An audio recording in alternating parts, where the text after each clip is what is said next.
बॉलीवुड की एक फिल्म अभिनेत्री है जिनका नाम नहीं ले रहे, पर ये एक सच्ची घटना है। शायद आपने पहले कभी इसे न्यूज़ में सुना हो। उनसे एक मुलाकात करने के लिए एक व्यक्ति काफी समय से परेशान था।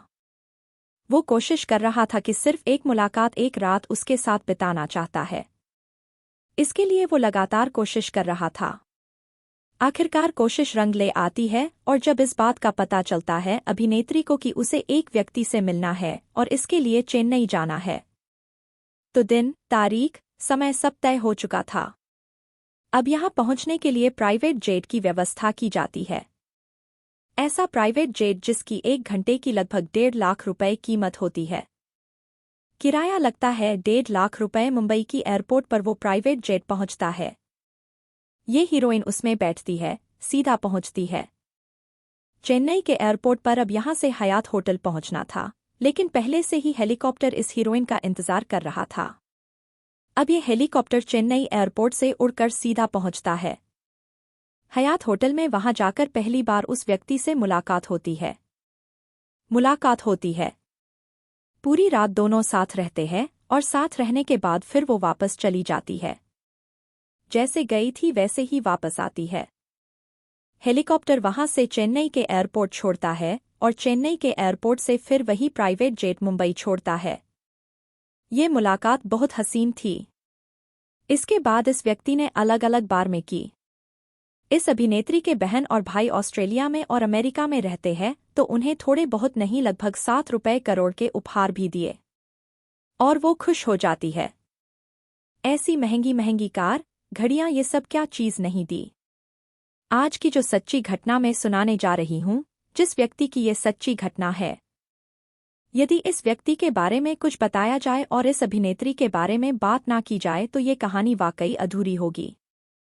और ये कहानी ऐसी है कि हिंदुस्तान के इतिहास के पन्नों में ये हमेशा हमेशा के लिए दर्ज हो गई है। और किसी भी दिन कभी भी आपके सामने इस व्यक्ति की बॉलीवुड या हॉलीवुड या कोई भी ऐसा वेब सीरीज अगर सामने आती है तो ये आपको आश्चर्य होने या आपको परेशान होने की ज़रूरत नहीं है, क्योंकि ये कहानी अपने आप में बहुत ही दिलचस्प कहानी है। नमस्कार, राधे राधे दोस्तों, स्वागत है आपका अपने YouTube channel real life chronicles में। हम था आपको समाज हुई घटनाओं की सही जानकारी और उनके ऊपर एक रियल स्टोरी लाते हैं। आप अगर हमारे चैनल पर पहली बार आए हैं तो चैनल को सब्सक्राइब कर ले और वीडियो को लाइक एंड शेयर करें। आज की जो सच्ची घटना मैं आपको सुनाने जा रही हूँ, ये सच्ची घटना है राष्ट्रीय राजधानी क्षेत्र दिल्ली की। दरअसल एक अदिति सिंह नाम की एक महिला, उसके पास 15 जून 2020 को एक फ़ोन आता है। और जो फ़ोन आता है वो फ़ोन, उससे पहले कि वो फ़ोन को उठा पाती, सबसे पहले ट्रू कॉलर पर देखती है तो उसमें साफ लिखा आ रहा था कि केंद्रीय गृह मंत्रालय, भारत सरकार, नई दिल्ली। फ़ोन को देखती है और एकदम से उसकी आंखें खुलती है और वो समझ जाती है कि भारत सरकार के किसी नुमाइंदे का फ़ोन है। उधर से आवाज़ आती है कि क्या मेरी बात अदिति सिंह से हो रही है। अदिति सिंह कहती है कि जी हाँ, आपकी बात अदिति सिंह से हो रही है। तब उसके बाद वो कहता है कि मैं अनूप कपूर बात कर रहा हूँ। अनूप कपूर जो कि केंद्रीय कानून सचिव है, वहां से बोल रहा हूँ, भारत सरकार की ओर से मैं आपसे एक बात करना चाहता हूँ। दरअसल बात कुछ इस तरह की है कि ये एक प्राइवेट कॉल है। आप इस बात को किसी से शेयर ना करें, क्योंकि मुझे आदेश हुआ है प्रधानमंत्री कार्यालय से, पीएमओ ऑफिस से मुझे आदेश हुआ है आपसे बात करने के लिए। और जैसा कि मैंने आपके बारे में पढ़ा है, आपके बारे में जाना है, आपके जो पति है शिवेंद्र मोहन सिंह, उन्होंने स्वास्थ्य सेवाओं में बहुत सारा काम किया है, इसलिए हम उनकी सेवाएं लेना चाहते हैं। भारत सरकार उनकी सेवाएं लेना चाहती है। कोविड जिस तरह से पूरे देश में फैल रहा है, उससे बचाव के लिए आपके पति बहुत मददगार साबित होंगे और एक कमेटी बनाई जाएगी। उस कमेटी में वो शामिल रहेंगे। इससे पहले कि वो कुछ बात कह पाती है, उसकी पत्नी या अदिति सिंह कुछ कह पाती तो अदिति सिंह सवाल करती। तभी उधर से एक बात आती है कि मैं जानता हूं कि तुम मुझसे क्या पूछने वाली हो। वो व्यक्ति जिसका नाम अनूप कपूर होता है, जो कि केंद्रीय कानून सचिव अपने आप को बता रहा था, उसने कहा कि ये जो तुम्हारे पति है वो 2019 से, यानी कि 17 अक्टूबर 2019 से तिहाड़ की जेल में बंद है और उन पर आर्थिक घपलेबाजी का आरोप लगा था, तो ये भारत सरकार उन्हें अपनी टीम का हिस्सा क्यों बनाना चाहती है और उस जेल से निकालना चाहती है? जेल से निकालने के लिए हमें कुछ प्रक्रियाओं से गुजरना होगा, तो क्या आप इस प्रक्रिया में हमारा साथ देंगी? जब अदिति सिंह के सामने ये बात आती है तो अदिति सिंह वाकई खुश हो जाती है। इतना खुश होती है क्योंकि वो काफी समय से, लगभग कई महीनों से, अपने पति को जेल से बाहर निकालने की तमाम कोशिश कर रही थी। न केवल उसका पति था बल्कि उसका जेठ भी था। मलविंदर को भी बाहर निकालना चाहती थी और उसका पति शिवेंद्र मोहन सिंह इसको भी बाहर निकालना चाहती थी, और अचानक से इसके पास फोन आ जाए तो सोने पे सुहागा हो जाता है। बातचीत का सिलसिला इससे पहले की और लंबा चलता है। फोन कट हो जाता है और शाम को एक बार फिर से फोन आता है। अब की बार अभिनव फोन कर रहा था। अभिनव कहता है कि मैं अनूप कपूर जो है, मैं उनका अपर सचिव बात कर रहा हूँ केंद्रीय गृह मंत्रालय से, और आपको हमारी बातें भारत की जो गृह मंत्री है वो भी सुन रहे हैं। फोन स्पीकर पे लगा हुआ है तो इसलिए आपको बेफिक्र रहें। जो भी बात है ये बात सारी गोपनीय है।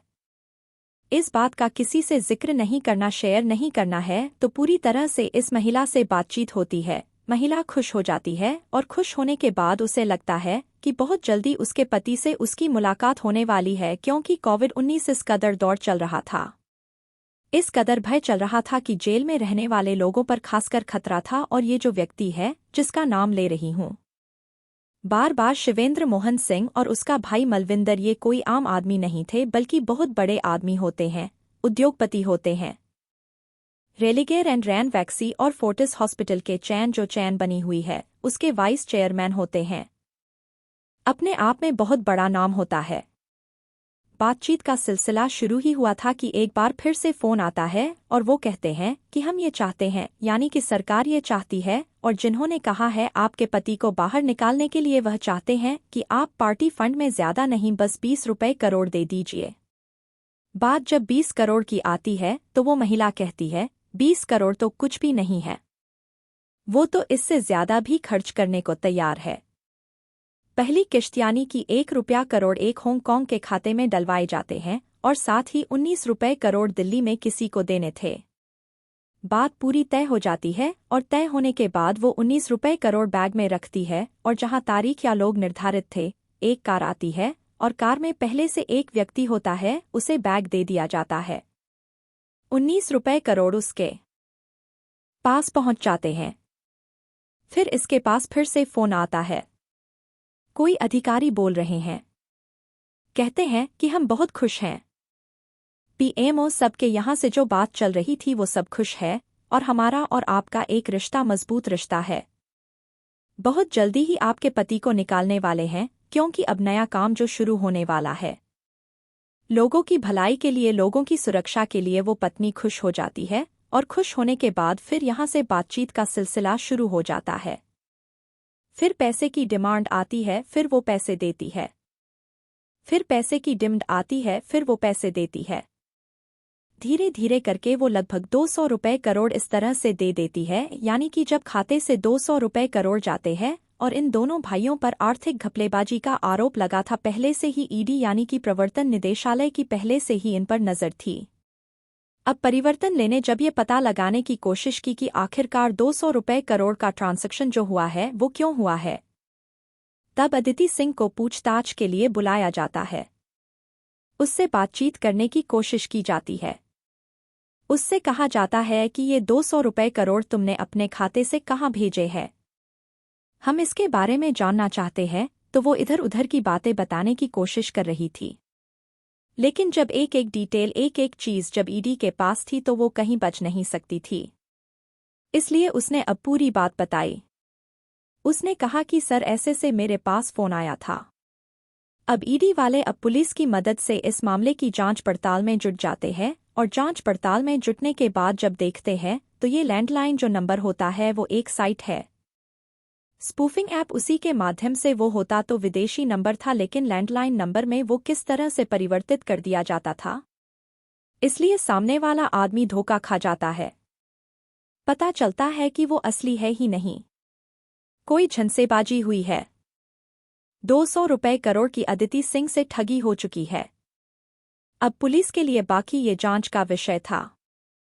पुलिस जांच करना चाहती थी और जांच करने पे जब पुलिस आगे बढ़ती है, आगे बढ़ते बढ़ते पता चलता है कि ये रोहिणी के जो इलाके में नेटवर्क लगे हुए हैं, उस नेटवर्क से बातचीत चल रही थी और थोड़ा नज़दीक जाने की कोशिश करते हैं और करीब जाने की कोशिश करते हैं तो रोहिणी में जो तिहाड़ जेल है, उस तिहाड़ जेल से ये बातचीत की जा रही थी। तिहाड़ जेल का जब नाम आता है तो वाकई हैरानी होती है।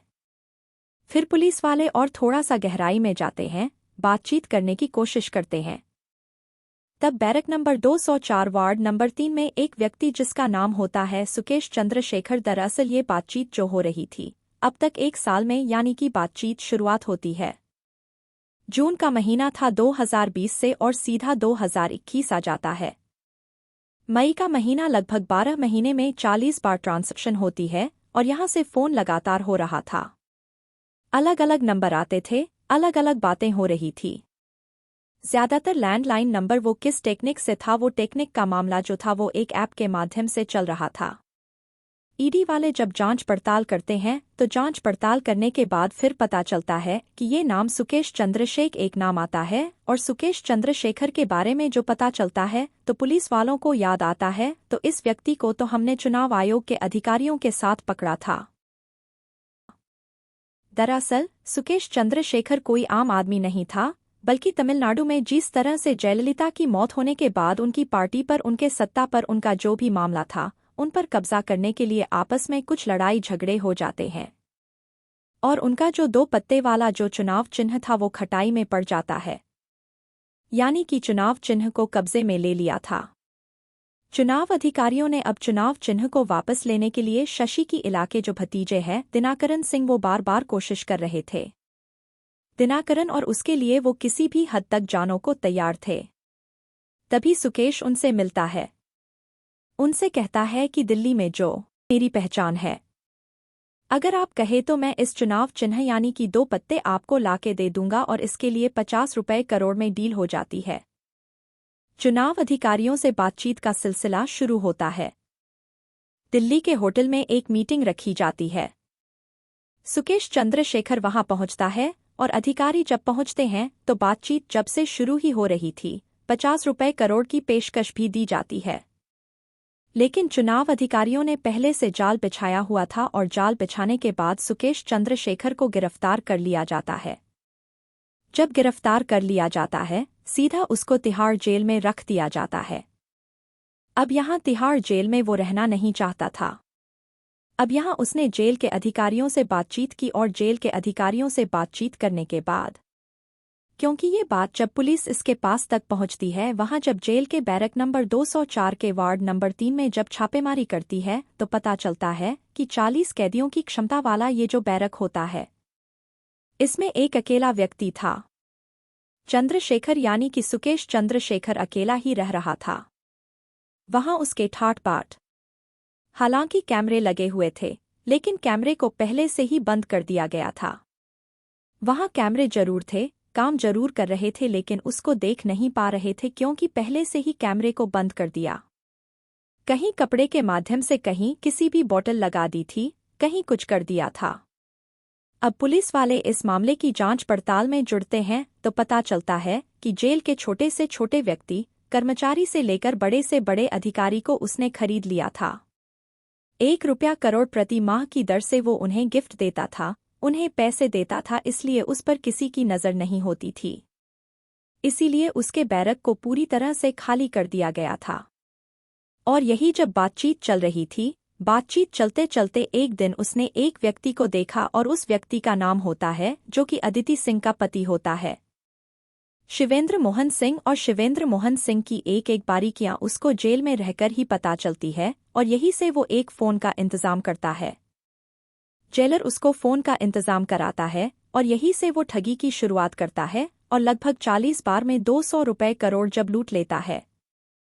लूटने के बाद एक नाम और बड़ा नाम आता है फिल्म अभिनेत्री जैकलीन फर्नांडिस का। जैकलीन फर्नांडिस के ऊपर मैं बात करूं उससे पहले मैं आपको बता देना चाहता हूं कि ये तमिलनाडु का एक मुधेर जगह है। वहां का रहने वाला था और इसके पिता विजयन चंद्रशेखर जो कि रबड़ के ठेकेदार और प्राइवेट टाइम मतलब पार्ट टाइम जॉब करते थे और माँ इसकी हाउसवाइफ रहा करती थी। बहुत ही सिंपल सा परिवार, बहुत ही सामान्य से लोग। लेकिन इसके पिता ने एक मेहनत की और मेहनत करने के बाद अपने बेटे को बहुत बड़ा आदमी बनाना चाहते थे। इसलिए अपने बेटे का उन्होंने बाल बिन्हे स्कूल में एडमिशन करा दिया था और स्कूल में एडमिशन कराने के बाद वहां देखा तो वहां शहर के जितने भी प्रतिष्ठित लोग थे, बड़े बड़े लोग थे, अपने बच्चों को बड़ी बड़ी गाड़ियों में भेजते थे। लेकिन इसके पिता जो होते हैं विजयन चंद्रशेखर, वो अपने बेटे को इस स्कूटर पर लेके जाया करते थे, इस स्कूटर पे लेके जाता था।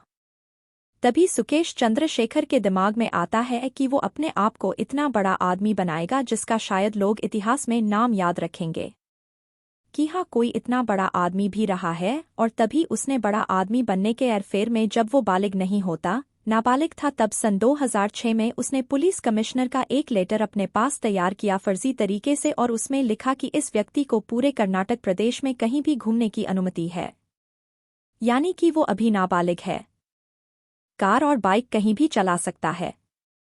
पुलिस वाले जब उसे रोकते थे टोकते थे तभी वो पुलिस कमिश्नर का लेटर दिखा दिया करता था। लेकिन एक दिन ऐसा होता है, खुद उसी पुलिस कमिश्नर के सामने लड़का पड़ जाता है और वो कार चला रहा था तो वो दिखाता है कि मेरे पास पुलिस कमिश्नर का लेटर है, आप मुझे पकड़ नहीं सकते। तो पुलिस कमिश्नर अपने ही हस्ताक्षर देख के हैरान था, परेशान था कि ये हस्ताक्षर तो मेरे है ही नहीं, ये फर्जी लेटर है। और अब तक वो पुलिस वालों का बेवकूफ बना रहा था। तब पुलिस वाले इसे पहली बार जब ये नाबालिग होता है इसको पकड़ते, साथ ही इसके पिता को पकड़ते हैं। उसके बाद हम 2007 में वो एक बुजुर्ग व्यक्ति से 10 लाख रुपए की ठगी करता है, तब वैसे ही उसको लूट लेता है। इस तरह से उसकी ठगी की शुरुआत होती है और वो धीरे धीरे करके आगे बढ़ता चला जाता है। और इसके बाद जब थोड़ा बड़ा होता है तो ये तमिलनाडु के मुख्यमंत्री रहे एम करुणानिधि, वो खुद को उनका पोता बताया करता था। हमेशा अपनी गाड़ी पर लाल बत्ती लगा के घूमता था और लाल बत्ती भी कुछ ऐसी होती थी, बहुत ही लग्जरी उसकी लाल बत्ती होती थी, जो देखता था उसको बिना सैल्यूट के रुकता ही नहीं था। एक सामान्य सा लड़का, लेकिन सामान्य से लड़के की एक सबसे खास बात थी। सबसे दिलचस्प बात थी उसको हिंदी, अंग्रेजी, तमिल, मलयालम, कन्नड़ ऐसी भाषाएं, जैसे मैं आपसे हिंदी में बात कर रही हूँ वैसे ही वो मलयालम, कन्नड़, तमिल और अंग्रेजी में वैसी बात करता था। उसके बातचीत करने का जो अंदाज होता था वो कभी भी अपने आप को बताता था कि मैं मुख्यमंत्री का पोता बात कर रहा हूँ, या कहता था कि मैं आईएएस ऑफिसर बात कर रहा हूँ, या कहता था कि मैं एक बड़ा उद्योगपति बात कर रहा हूँ। और धीरे धीरे करके उसने लोगों को इस तरह से छलना शुरू किया। चलते चलते उसने एक बार आईएएस ऑफिसर बनकर एक व्यक्ति को फोन करता जो उद्योगपति होता है, उससे कहता है कि मैं जानता हूं कि तुम्हें एक टेंडर की जरूरत है जो कि 100 रुपए करोड़ का टेंडर है। यदि आप इस टेंडर शामिल होना चाहते हैं तो मैं आपको ये टेंडर दिलवा सकता हूं, लेकिन इसके लिए आपको कुछ पैसे खर्च करने पड़ेंगे। और इसके लिए उसने केनरा बैंक में एक खाता खुलवाने की बात की और लगभग 19 रुपए करोड़ उस खाते में डलवा देने की बात की। अब उस व्यक्ति के पास, उस उद्योगपति के पास 19 रुपए करोड़ एक साथ नहीं थे। तब उसने कैनरा बैंक से लोन लिया। लोन लेने में बड़ी मशक्कत होती है क्योंकि वो लोन हो नहीं सकता था। इसने इस मैनेजर को भी शामिल कर लिया और मैनेजर्स को भी उसमें इन्वॉल्व करते, उसको भी रिश्वत देने की बात की, यानी कि उसको भी गिफ्ट देने की बात की। आखिरकार वो मैनेजर भी तैयार हो जाता है और 19 रुपए करोड़ खाते में डाल दिए जाते हैं। इससे पहले कि ये लोग सतर्क होते, सचेत होते, पता चलता है कि 12 रुपए करोड़ खाते से निकाले जा चुके हैं और वो खाता जब तक सीज किया तब तक 12 रुपए करोड़ खाते से निकल चुके थे। ऐसे ही उसका सिलसिला आगे बढ़ता रहता है और इसी बीच में उसने एक मलयालम की फिल्म अभिनेत्री होती है लीना मारिया पाल, उसके पास खबर भिजवाता है कि मैं तुम्हें लेके एक फिल्म बनाना चाहता हूं कि क्या तुम मेरे साथ फिल्म में काम करोगी। यह हीरोइन उसके पास पहुंचती है। यहाँ पहले से ही लाल बत्ती की गाड़ी होती है, उसकी सुरक्षा में लगे हुए बहुत सारे लोग होते हैं। पैसे किसके पास कमी नहीं थी। अब तक 100 करोड़ रुपए से ज्यादा की ये ठगी कर चुका था। बहुत पैसा था इसके पास, बहुत सारे लोग आ भगत। जब पैसा इंसान के पास आता है तो ये सब चीजें आसानी से आती चली जाती है। ये हीरोइन इससे मिलती है। मिलने के बाद जब लाल बत्ती की गाड़ी में बैठती है तो उसको सैल्यूट करे जाते हैं। जहां जाते हैं वहीं उसका एक रुतबा बढ़ता चला जाता है तो इस हीरोइन को उससे प्यार हो जाता है। जब तक वो समझ पाती तब तक उसको उससे प्यार हो जाता है और उन दोनों के आपस में एक शारीरिक संबंध बन जाते हैं। इसके बाद इसी बीच में पकड़ा जाता है। पुलिस वाले इसको जेल में डाल देते हैं, लेकिन कुछ दिन के बाद उसको जमानत मिल जाती है। उधर इसने हीरोइन जब ये शारीरिक संबंध बनाता है तो वो गर्भवती भी हो जाती है। उसने सोचा कि वो शायद जेल से कभी वापस नहीं आएगा, इसलिए वो अपना गर्भपात करा लेती है, लेकिन फिर से वो उससे मिलती है और मिलके जब बातचीत करती है। बातचीत करने के बाद दोनों एक दूसरे के साथ शामिल हो जाते हैं और यहाँ से फिर ये इस तरह से ठगी करने लगते हैं और ठगी करते करते धीरे धीरे करके ये आगे बढ़ने लगते हैं। कुल मिलाकर अब ठगी में ये महिला भी शामिल हो जाती है। लेकिन इसी बीच में एम करुणानिधि या फिर ये कहे कि बड़े बड़े नेताओं के साथ इसका उठना बैठना। इसने लगभग 100 लोगों के साथ ठगी की और 10 साल में नहीं 15 साल में लगभग 5,000 करोड़ की ठगी को ये अंजाम दे चुका था। और इसलिए इसने कुछ हीरोइन होती है उन पर ये पैसा खर्च करता था। सबसे ज्यादा पैसे इसने जो खर्च किए जैकलिन फर्नांडिस पे खर्च किए। सऊदी अरब की बिल्लियां हो या फिर विदेशी घोड़े हो जिसकी कीमत 50 रुपए करोड़ या फिर बिल्लियों की कीमत 10 लाख रुपए हो। महंगी महंगी गाड़ियां। उसके पास ऐसी क्या चीज नहीं थी, उसने इतनी महंगी महंगी घड़ियां जिसकी कीमत लगभग करोड़ों के आसपास होती है, जिसके पास बहुत सारी घड़ियां होती है। इसके पास बहुत सारी कारें होते हैं जो कि करोड़ों की लगभग उसके पास कार मिलती है। और ऐसे ही हीरोइन को ये देता था गिफ्ट वगैरह, तो इसने नोरा फतेही, जानवी कपूर, सारा अली खान, भूमि पेडनेकर इनको भी इसने गिफ्ट देने की कोशिश की। लेकिन जब ईडी जांच करती है, पड़ताल करती है, तो पता चलता है कि इन हीरोइनों ने उसकी गिफ्ट लेने से इनकार कर दिए थे। लेकिन जैकलीन फर्नांडिस के पास उसने बहुत सारे गिफ्ट भेजे और वो उसके झांसे में फंसती चली जाती है। लगभग 4-5 बार जैकलीन फर्नांडिस से उसे पूछताछ भी होती है, लेकिन अभी तक उस पर जो शिकंजा कसा हुआ है वो शायद बच नहीं। लेकिन तिहाड़ जेल के अंदर रहते हुए जिस तरह से उसने ठगी को अंजाम दिया और जाने माने उद्योगपति की पत्नी अदिति सिंह से उसने 200 रुपए करोड़ की ठगी की, वो वाकई अपना बन जाता है। लोग इस बात को सुनकर सोचकर हैरान रह जाते हैं कि एक व्यक्ति आखिरकार इतना चालाक कैसे हो सकता है। उसने जेल के सारे अधिकारियों को खरीद लिया था और वो सारी सुविधाएं उस तक पहुंचाया करते थे। दोस्तों, इस घटनाक्रम को सुनाने का उद्देश्य किसी को परेशान करना नहीं है, किसी का दिल दुखना नहीं है, बल्कि आपको जागरूक करना है, आपको सचेत करना है। आजकल फोन पर बहुत सारी ठगी के मामले आते हैं, लेकिन आपको सचेत रहना है और सतर्क रहना है। आप सभी का दिल की गहराइयों से धन्यवाद। आप सब लोग अपना ख्याल रखें। जय हिंद, जय भारत। मिलते हैं एक नई रियल कहानी के साथ। धन्यवाद।